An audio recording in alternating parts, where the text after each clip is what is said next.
ஹலோங்க. இன்னைக்கு இந்த ஸ்டோரியோட எபிசோட் 10 தான் பார்க்க போறோம். போன பார்ட் எதோட கம்ப்ளீட் பண்ணியிருந்தேன்னா, இந்த மாரி மீரா சொல்லியிருந்திருப்பா, "என்ன லவ் பண்ணாதீங்க" அப்படின்னு. "தயவு செஞ்சு பண்ணாதீங்க" அப்படின்னு சொல்லியிருந்திருப்பா. அதுக்கு அர்ஜுன் மீராவோட கைய பிடிச்சு, "லேட் ஆயிடுச்சு மீரா" அப்படின்னு சொல்லியிருந்திருப்பாரு. "ஏன்? எதுக்கு லேட் ஆச்சு? என்ன?" அப்படின்னு மீரா கேட்டிருந்திருப்பா. "நான் உன்னை ஆல்ரெடி லவ் பண்ணிட்டேன்" அப்படின்னு சொல்லியிருந்திருப்பாரு. அதோட இந்த பாட்டை கம்ப்ளீட் பண்ணியிருந்தேன். So let's connect to the part 10. அப்படியே மீரா ஷாக் ஆகி போய் நிற்கிறா. அவளுக்கு பயங்கரமாக அழுக வருது. ஸ்டில் அவளுக்குமே அர்ஜுனை பிடிச்சிருக்கு. பட் அவள் பிடிச்சிருக்குன்னு வாயை திறந்து சொல்லலை. அப்படியே நின்று ஒரு மாதிரி பார்த்துட்ருக்கா. அதுக்கு அர்ஜுனும்,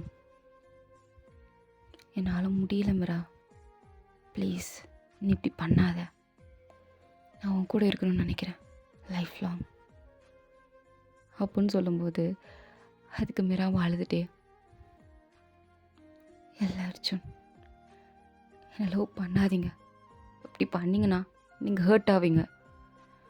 நான் ஆல்ரெடி ஹர்ட் ஆகிட்டேன். உனக்கு ஹார்ட்டில் ப்ராப்ளம் இருக்குன்னு தெரிஞ்சப்பமே நான் ஹர்ட் ஆகிட்டேன் மீரா. இதுக்கடுத்து ஹர்ட் ஆகிறதுக்கும் நான் கஷ்டப்படுறதுக்கும் ஒன்றுமே இல்லை. எனக்கு நீ நீ மட்டும்தான். எனக்கு நீ வேணும்" அப்படின்னு அர்ஜுன் அவ்வளோ எமோஷனாக சொல்கிறாரு. மீராக்கு என்ன சொல்கிறதுன்னு தெரில, என்ன பேசுகிறதுன்னு தெரில. அவள் ஒரு மாதிரி உடஞ்சி போயிட்டா. அதுவும் அழுதுகிட்டே, எனக்கு ஆப்ரேஷன் ஃபெயில் ஆயிடுச்சு, நான் என்ன பண்ணுறது? நீங்கள் என்ன பண்ணுவீங்க? ஹர்ட் ஆவீங்க அர்ஜுன்." "ஃபெயில் ஆகாது, வாய மூடு. அது எப்படி ஆகும்? அதெல்லாம் ஆகாது. ஆயிடுச்சுனா நானும் உன் கூட செத்துருவேன்" அப்படின்னு அர்ஜுன் சொல்லும்போது மீராவுக்கு பயங்கர பெயினாக இருக்குது. "இப்படிலாம் பேசாதீங்க" அப்படின்னு அவளும் சொல்கிறா. "இப்போ உனக்கு புரியுதா? நான் சொல்லும்போது உனக்கு எப்படி வலிக்குது? அந்த மாதிரி தானே எனக்கும் வலிக்கும். இப்படி பேசாத" அப்படின்னு 2 பேரும் ஹக் பண்ணிவிட்டு ஃபீல் பண்ணி அழுதுட்ருக்காங்க.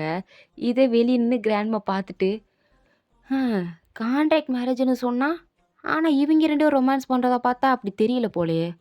ஒரு வேளை கான்ட்ராக்ட் மேரேஜ்லேருந்து ரியல் கப்புள்ஸாக மாறிட்டாங்களா என்ன அப்படின்னு கிராண்ட்மா அவங்கள சிரித்து பார்த்துட்டு, "ஹலோ, எஸ்கியூஸ் மீ, நாங்கள் உள்ளே வரலாமா?" அப்படின்னு கேட்குறாங்க. இந்த சத்தத்தை கேட்டதும் அர்ஜுன் அப்படியே சொல்கிறான், "கண்ணை தொடச்சிக்கோ, வீட்டில் எல்லோரும் வந்துட்டாங்க போல, கண்ணை தொடச்சிக்கோ" அப்படின்னு சொன்னதும் அவளும் அப்படியே கண்ணை தொடச்சிட்டு ரெஸ்ட் ரூம்குள்ளே போயிட்டா. அர்ஜுனும் லைட்டாக கண்ணீர்லாம் விட்டுருந்துருப்பாரு. அதெல்லாம் அப்படியே தொடச்சிட்டு, சொல்லுங்கள் பாட்டிம்மா. இது நாங்கள் மூவி போகலான் இருக்கோம். யங் கப்பிள்ஸ், நீங்கள் வரீங்களா இல்லை வீட்டில் இருக்க போகிறீங்களா?" அது மீரா அப்படின்னு திருப்பி பார்க்குறான். மீராவும், வரோம் பாட்டிம்மா" அப்படின்னு சொல்கிறா. "சரி, ரெடி ஆகிட்டு கீழே வாங்க" அப்படின்னு கிராண்ட்மா போயிட்டாங்க. அப்போ மீரா அர்ஜுனை பார்த்து சிரிக்க. அர்ஜுனும் மீராவோட கையை பிடிச்சி, "லிசன் மீரா, உன்னோட ஃப்யூச்சர் டாக்டரோட கையில் இல்லை. டாக்டர் அதை டிசைடு பண்ணக்கூடாது. நீ இருப்பியா இல்லையாங்கிறத நம்ம 2 பேரும் தான் டிசைட் பண்ணணும்" அப்படின்னு சொல்கிறான். அதுக்கு மீரா எதுவும் சொல்லாமல், "மூவி போகலாமா?" அப்படிங்கிறா. "உனக்கு ஓகேவா? உனக்கு எந்த பெயினும் இல்லைல்ல? இல்லைன்னா சொல்லு, போகலாம்." "எனக்கு எதுவும் இல்லை, போகலாம்" அப்படின்னு 2 பேர் வராங்க. இதுக்கு முன்னாடி 2 பேரும் மேட்சிங்கே இல்லாத ட்ரெஸ்ஸை போடுவாங்க. ஆனால் இப்போ 2 பேருமே சேம் பிளாக் கலர் போட்டு வந்து நின்றுட்டுருக்காங்க. மீரா பார்க்குறா. "என்ன பிளாக் ஷர்ட் போட்டிருக்கீங்க? நீ கூட தான் பிளாக் சாரி கட்டியிருக்க. நீங்கள் பண்ணுறத பார்த்தா நான் கட்டினதை பார்த்து நீங்கள் எடுத்து போட்ட மாதிரி இருக்கே. ஏன்னா நான் அப்போ பார்க்கும்போது நீங்கள் ப்ளூ கலரில் போட்டிருந்தீங்க." "ஆமாம், வேணும்னு தான் போட்டேன். ஏன் போடக்கூடாதா?" "போடக்கூடாதுன்னு இல்லை, உங்கள் சட்டை, உங்கள் இஷ்டம்" அப்படின்னு சொல்லிட்டு மீரா போகிறா. ஃபஸ்ட்டு மீரா வராளா, பாட்டிமா பார்க்குறாங்க. அழகாக இருக்கா அப்படின்னு பார்த்துட்டு இருக்கும்போது பின்னாடியே அர்ஜுன் வராரா. "என்ன, எப்போ இதுங்க 2 மேட்சிங்காக போடாது, நான் தான் கம்பல் பண்ணி மேட்சிங்காக போட்டுவான்னு துரத்தி விடுவேன்.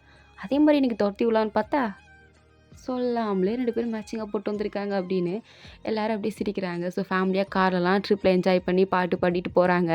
அர்ஜுனை பாட்டு பாட சொல்கிறாங்க. இது வரைக்கும் அர்ஜுன் சிடுமூஞ்சி மாதிரி தான் உட்காந்துருந்துருப்பாரு. பாட்டெலாம் பாடி இருந்திருக்கவே மாட்டார். பட் ஃபர்ஸ்ட் டைம் மீராக்காண்டி பாடுங்களேன் அப்படின்னு மீரா கேட்டிருந்துருப்பா. அதுக்காண்டி அர்ஜுனும் பாடுறாரு. கொஞ்சம் காமெடியாக தான் இருக்குது. மீரா விழுந்து விழுந்து சிரிச்சிட்டு இருக்கா. மீரா சிரிக்கிறத பார்க்குறதுக்கு அர்ஜுனுக்கு அவ்வளோ ஹாப்பியாக இருக்குது. "நீ இவ்வளோ நல்லா சிரிப்பன்னு நான் எவ்வளோ நாள் காமெடியாக பாடுவேன்" அப்படின்னு இவங்களும் காமெடியாக தான் பாடிட்டுருக்காரு. மீராவும், போதும் எனக்கு சிரிச்சு வகுறுலாம் வலிக்குது. ஏன் இப்படி பண்ணிகிட்ருக்கீங்க? உங்களுக்கே இது கொஞ்சம் ஓவரா இல்லையா அர்ஜுன்?" "இல்லை மீரா, நீ சிரிக்கிறத பார்க்கும்போது எனக்கு ஹாப்பியாக தான் இருக்குது, ஓவராலாம் இல்லை.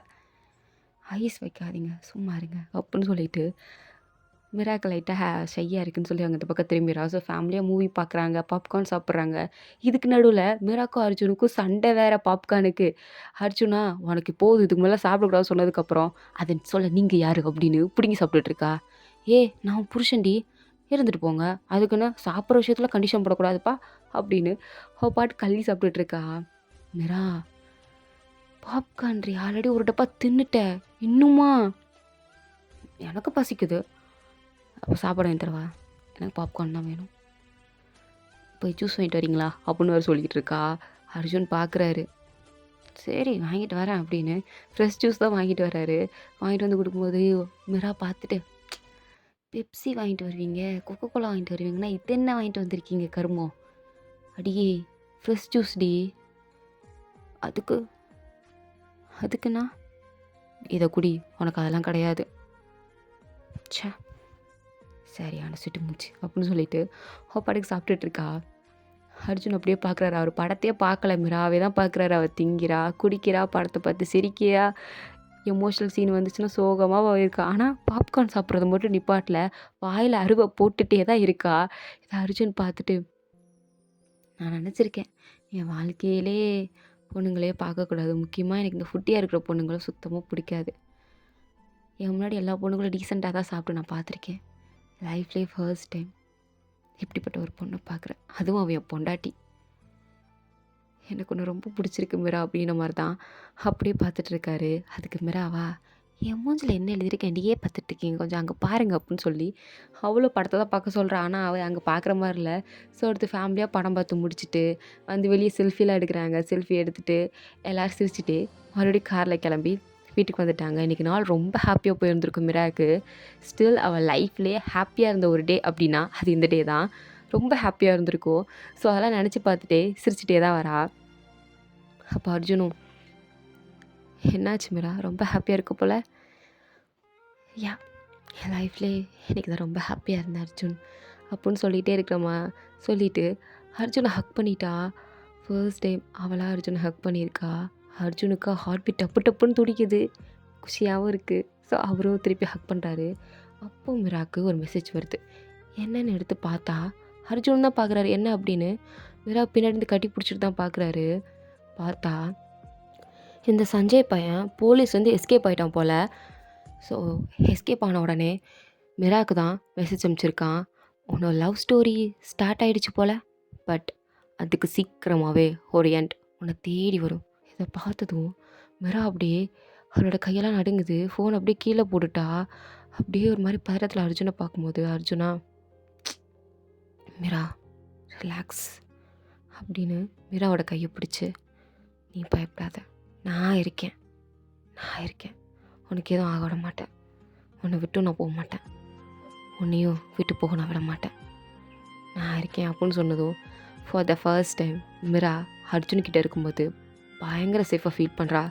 கம்ப்ளீட்லி ஒரு சாட்டிஸ்ஃபேக்ஷன் அவளுக்கு இருக்குது.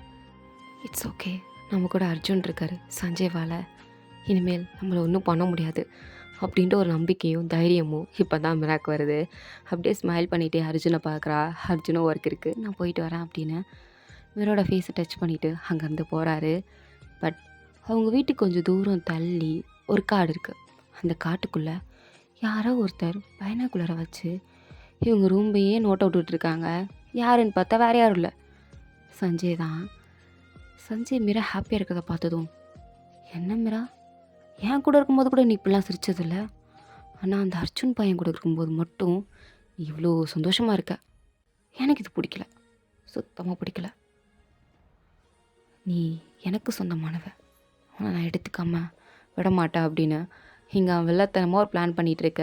பட் இதெல்லாம் தெரியாத மிரா ஹாப்பியாக இருக்கா. பட் சஞ்சய் யாருக்கும் தெரியாமல் மிராக்கு கால் பண்ணுறான். அப்போது வீட்லேயும் யாரும் இல்லை. மிராவும் கால் அட்டன் பண்ணி ஹலோ யார் அப்படின்னு கேட்குறா. யாரா, என் வாய்ஸ் இன்னுமா உனக்கு தெரியல, இல்லை கண்டுபிடிக்க முடியலையா அப்படின்னு கேட்டதும் மிராக்கு புரிஞ்சிச்சு இது சஞ்சய் தான் அப்படின்னு. நீ நீ என்ன நீங்கிற, உன் புருஷன் கூட ஒரு லவ் ஸ்டோரியே ஸ்டார்ட் பண்ணிட்ட போல. இங்கே பாரு, என்ன வேணும் உனக்கு, காலை கட் பண்ணு. இங்கே பாரு, காலை கட் பண்ணிடாத, அர்ஜுன் பிரச்சனையில் இருக்கான், புரியுதா? மிகப்பெரிய பிரச்சனையில சிக்க போறான். அப்படி அவனுக்கு எந்த ப்ராப்ளமும் வரக்கூடாதுன்னா, நீ என்ன மீட் பண்ண வரணும். ஈவினிங். இல்ல நாளைக்கு. சரியா? இல்லன்னு வச்சுக்கோயேன். வரமாட்டேன் அப்படின்னு வச்சுக்கோயேன். அர்ஜுனுக்கு எந்த மாரி ப்ராப்ளம் வருங்கிறத என்னால சொல்லவே முடியாது. அப்பேற்பட்ட ப்ராப்ளம் வரும். அவன் தவிப்பான். திணறுவான். புரியுதா? அப்புட்ன்னு சொல்லிட்டு கால கட் பண்ணிட்டான். இத தெரிஞ்ச மிராக்கா, அப்போ அர்ஜுனுக்கு ப்ராப்ளம் வரப்போதா? அப்ப இத அவர்கிட்ட சொல்லக்கூடாது. நம்ம போய் இவன பார்க்கணும் அப்படின்னு இந்த இடத்துல ஒரு தப்பான முடிவு எடுக்கிறா. பட் இதெல்லாம் தெரியாத அர்ஜுன், மிரா மிராக்காண்டி ஒரு சர்ப்ரைஸா கேண்டில் டின்னர் வந்து செட் பண்ணிட்டுருக்காரு. சேம் டைம் அவளுக்கு ப்ரப்போஸ் பண்ணணும் அப்படிங்கிற ஒரு மைண்ட் செட்டும் அவருக்கு இருக்கு. ஸோ எல்லாத்தையும் அங்கே ரெடி பண்ணிகிட்ருக்காரு. அண்ட் மிராவையும் கூப்பிட்டுட்ருக்காரு. அது எப்படின்னா, மிஸ்டர் அர்ஜுன் ப்ளீஸ் வரீங்களா அப்படின்னு கூப்பிடும்போது, அவள் லைட்டாக சர்ப்ரைஸ் ஆகிட்டு அந்த இடத்த சுற்றி பார்க்குறா. ஃபுல்லாக கேண்டில்ஸ் வச்சு டெக்கரேட் பண்ணியிருக்காரு. ஃப்ளவர்ஸும் இருக்குது. அவளுக்கு ரொம்ப பிடிச்சிருக்கு. அதை பார்த்து ஸ்மைல் பண்ணிட்டே, அழகா இருக்குது. ஆனால் எதுக்கு அப்புடின்னு சொல்லும்போது, அர்ஜுன் கையில் அவங்களோட கான்ட்ராக்ட் பேப்பர் இருக்குது. அதை அப்படியே அந்த கேண்டிலில் வைக்கிறான். அது அப்படியே எரிஞ்சு ஒன்றுமே இல்லாமல் போயிடுச்சு. இதை பார்த்து மிரா லைட்டாக ஷாக் ஆகி என்ன அப்படின்ற மாதிரி அர்ஜுனை பார்க்க, அர்ஜுனும் இதுக்கடுத்து நமக்குள்ள எந்த கான்ட்ராக்டும் இல்லை, எந்த கண்டிஷன்ஸும் இல்லை, நோ ரூல்ஸ் அப்படின்னு சொல்கிறாரு. மிரா அப்படியே ஆச்சரியமா என்ன சொல்ல வராரு அப்படின்ற ஒரு புரிதல் இல்லாமல் ஒரு எக்ஸ்பெக்டேஷனோட அவரை பார்த்துட்ருக்க அர்ஜுன் அப்படியே ஸ்மைல் பண்ணிவிட்டு மிரா கிட்ட ஏதோ சொல்ல வராரு. இதோட இந்த பார்ட் வந்து கம்ப்ளீட் ஆகுது.